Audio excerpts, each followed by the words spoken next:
at the age of 8 months, we learnt that he was to have spinal muscular atrophy and that he would never walk. He's now 25. It's been a really significant journey of persistence, of resilience, of hope, of grief, of sadness, of complete joy. As a parent, I really welcomed the Royal Commission and the lens and the spotlight that it put over that. And it's also very confronting to read what has occurred in the past. Bad things don't happen. The pricing model needs to reflect the reality of what it is. Are we there yet to inclusive and fairer Australia? Sometimes. Before we get started, please subscribe so that you never miss an episode of our cutting-edge contemporary conversations. Thank you. Welcome, Lisa. How are you? I'm well. How are you? Thanks for sitting with us today and having this conversation. We want to talk quite a few subject matters around your journey and your work experience.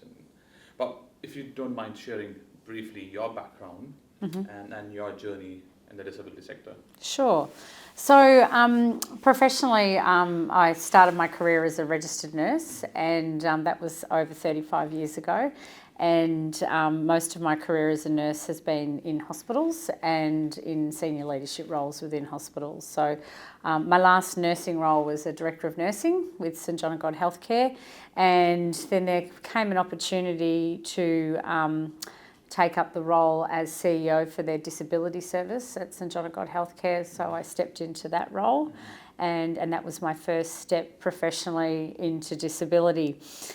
Why did I move out of hospitals into disability? Because hospitals are a really interesting place to work, and they're certainly not dull, and I love the interaction with all the people that I used to work with and our purpose and things. But I have a son who's almost 25 years of age, and he has a severe physical and intellectual disability.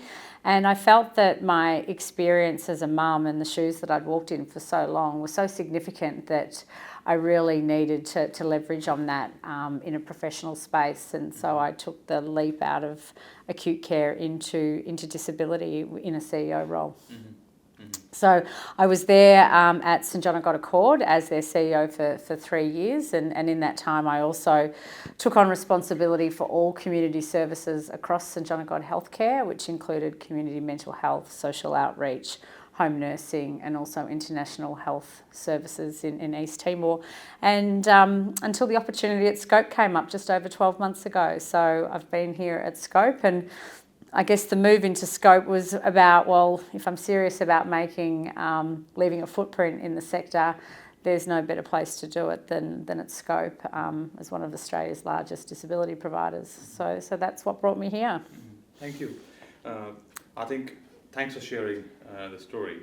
I would like to start not just a clinical experience, but your lived experience. Yeah. How has that, evolved?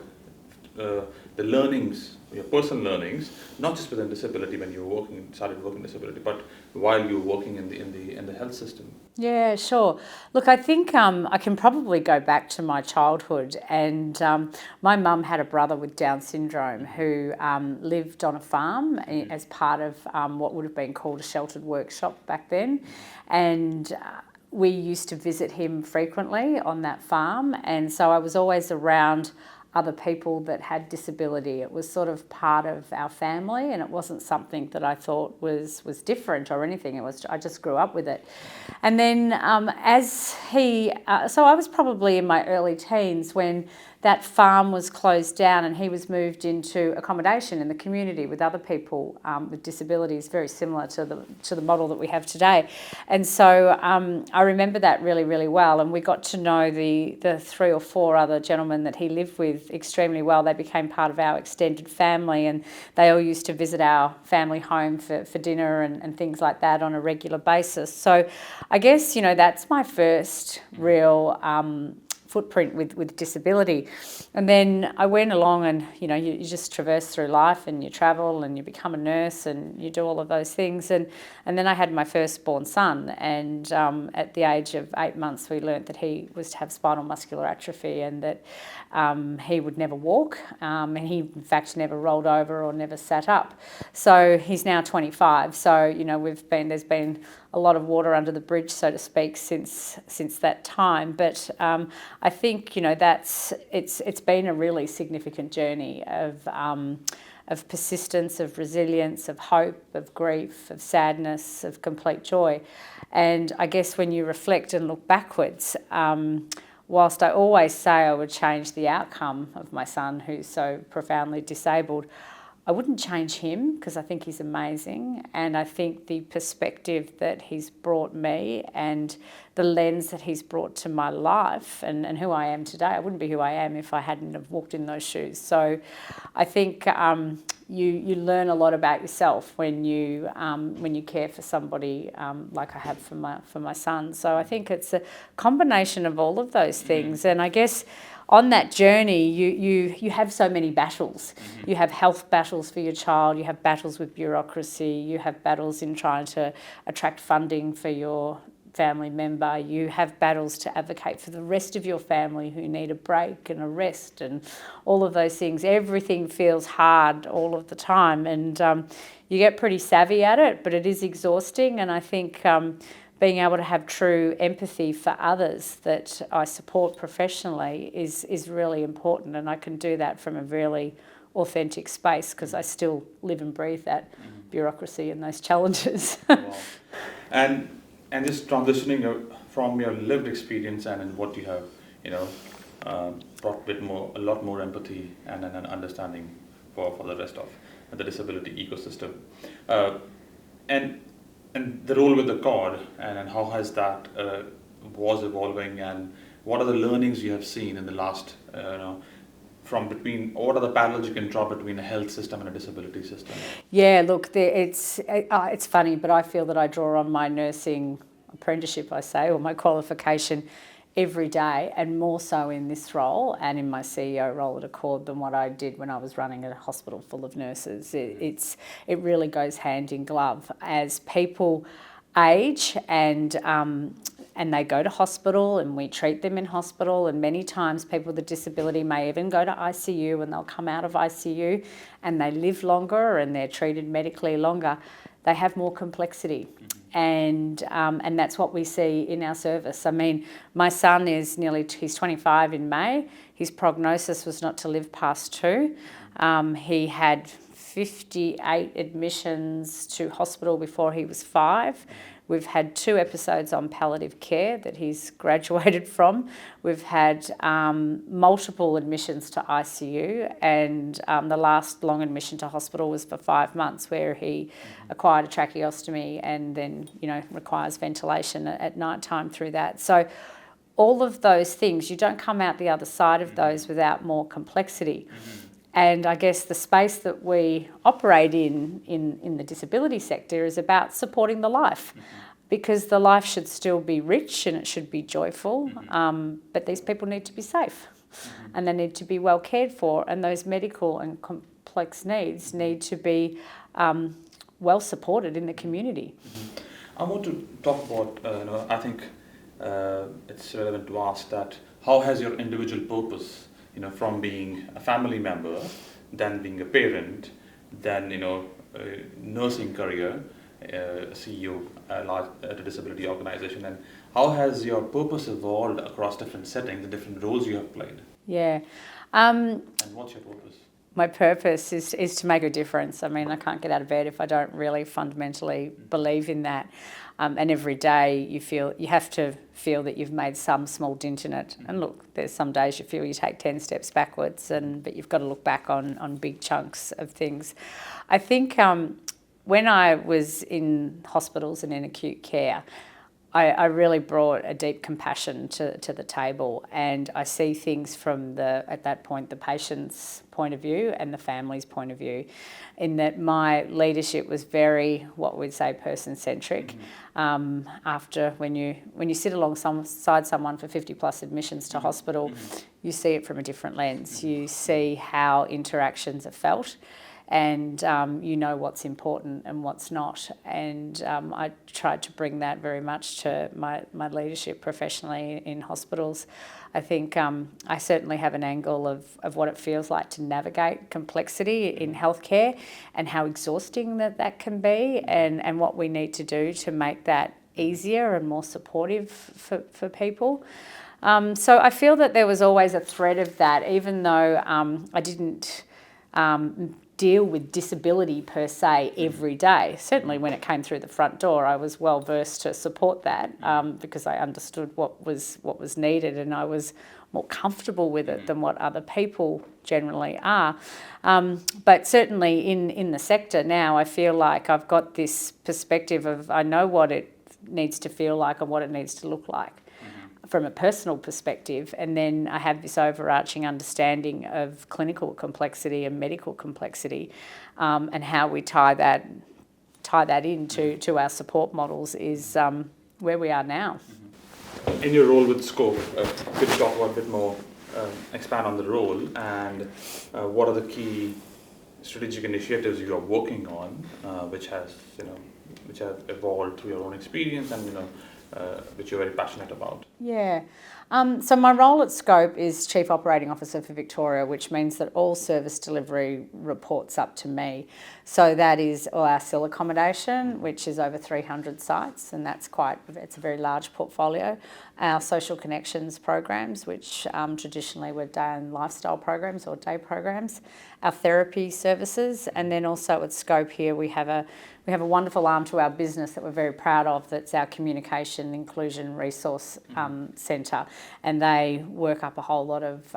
They do a lot of things around access for communication and disability access, nationally, internationally. They do some really good things, and a lot of their work is grant funded or mission funded from the organisation. So 85% of what we do here at Scope is SIL, so supported independent living.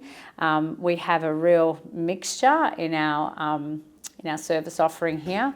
We are the combination of many parts, and we have a lot of history in our organisation from different parts. So we have the original Scope business, which used to be called the Spastic Society, and the origins of that was that was an organisation set up by parents who were looking for solutions for their children who by and large had cerebral palsy. So it was very therapy based, very day centre based, and as those children grew up, it then moved into accommodation. So most of that service sort of grew, I would say, organically, not unlike many other disability services in Victoria.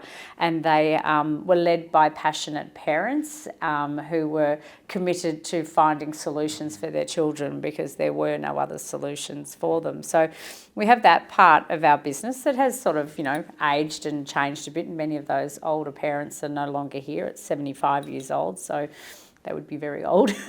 And then, we acquired a large proportion of state government homes that we refer to as Home at Scope. And that was a huge acquisition, and there was over 240 homes as part of that acquisition in Victoria.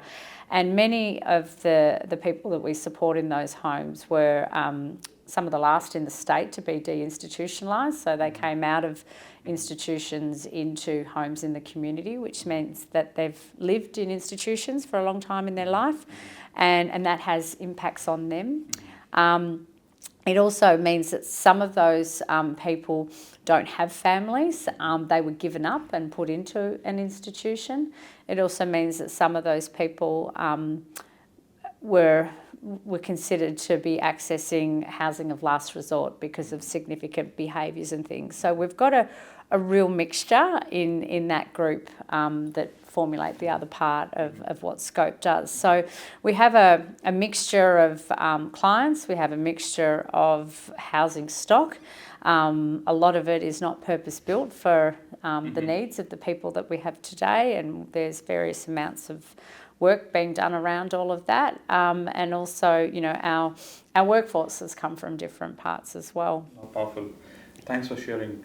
4.5 years of Royal Commission, and it has come through, a long list of recommendations, and there's so many segments within the whole, the multiple volumes of the Royal Commission recommendations. How has Scope evolved and understood and implemented some parts of the recommendations, or what are the things which you are, somewhere in principally working? Yeah. Look, there's a lot in that. There's 6.5 kilos of report, I think, is the weight of it. And I guess an organisation like Scope has been very close to the Royal Commission, and Kate McRae gave evidence at the Royal Commission last year. So we're very interested and very invested, obviously, in the stories that were bravely told, and the recommendations from the Royal Commission. I guess we're putting as much in place as we can, and we will continue to work through all of those recommendations. As a parent, I really welcomed the Royal Commission and the lens and the spotlight that it put over that, and I absolutely commend every parent and every person with a disability that bravely put their story forward and told that for the country. I think that it's the best thing that could ever happen. It's also very confronting to read what has occurred in the past, and the responsibility that you hold in a role like mine to ensure that we have as much in place to ensure that, bad things don't happen. But I think some of the recommendations from the Royal Commission will lead Australia into a really good place going forward. For example, the recommendation to reduce the number of people that would live in SIL sites, for example, and move away from large group homes, and I really welcome that. I think that that's a really a good tangible thing that we were already starting to chip away at, and that is going to make an enormous difference to how Australians live their life going forward. So, bit by bit, I think is the answer. Yeah. I think it's a journey, it's an evolution. Absolutely. For the Absolutely. ecosystem, for the public sector, for the larger ecosystem, and for as a country to evolve and then go through the whole journey. And for last 1 year, NDIS has gone through a review. Yep. We have a roughly 400 odd page long report. And there are many sections of the recommendations and the 26 recommendations across different segments. Which recommendations do you have views on broadly? Some recommendations, and what you feel? Oh, look, I guess I could only speak broadly about this at this point, but it would, it's the ones that pertain to our service areas and how they're costed going forward. And I think what's of real concern is how we as providers are able to continue to provide a service that's, a bare minimum compliant, but it needs to be much better than just compliant, that really value adds to a person's life, and to be able to do it sustainably going forward. So we need to, I think, the pricing model needs to reflect the reality of what it is. And in particular, when I talk about that, around the complexity of the people that live in Australia with disability. So, that talks to, how we support them with nursing supports, with therapy, all of those things that will enable them to live healthier lives, and therefore lives that are more of value and more joyful and happy, like the rest of Australia can do. And as you know, the pricing will be moved out of NDIA to Independent Health and Aged Pricing Authority. So probably that will bring in a third-party lens on looking at, and then probably there will be benchmarks to be comparing NDIS pricing within the aged care and the broader health system. Yeah. So looking forward to see what comes out of that. I wanted to, because you have so large number of SIL accommodation, and how does supported decision making play within the scope, lived experience? Yeah, it's really important. It's really important that people with a disability have a say in how they live their life, and what sort of support they get, by who and when. It's really, really important. The rest of the country can do that, and they should be able to do that as well. So it's really important, and we need to be really clear that we've got training and mechanisms in place to ensure that our clients are truly getting that. And that the investment at our front line needs to be significant in terms of training and supervision and equipping our people at the front line to best enable that with all the people we support. Thank you. There's a very colloquial term in Australia we use, are we there yet? And then we've been talking about the journey and No. and partly, the journey is for the disability sector. We have been through a lot. people with disabilities, their families, carers, and the rest of Australia is also coming along on that journey. And if I have to pose this rhetorical question to you, which is, are we there yet on a journey to inclusive and fairer Australia? What would your response be? Sometimes. I think it's still harder for people with a disability to access all the things that everybody else can and take for granted. Tickets to an event for people who need wheelchair accessibility are really problematic. Rest of us can queue online, as frustrating as that may or may not be. For people with a disability through one of the larger ticket providers, they must submit a form and wait for somebody to call them back, and you have no control about when that is, and that's really demeaning, and it really puts people at a disadvantage.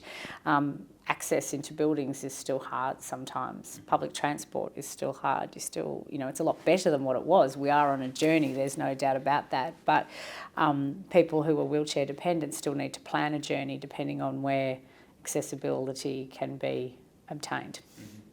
So it's not as easy as what it is for everybody else. I think people that are non-verbal and are not able to advocate for themselves have a harder time accessing anything, and in particular accessing healthcare services.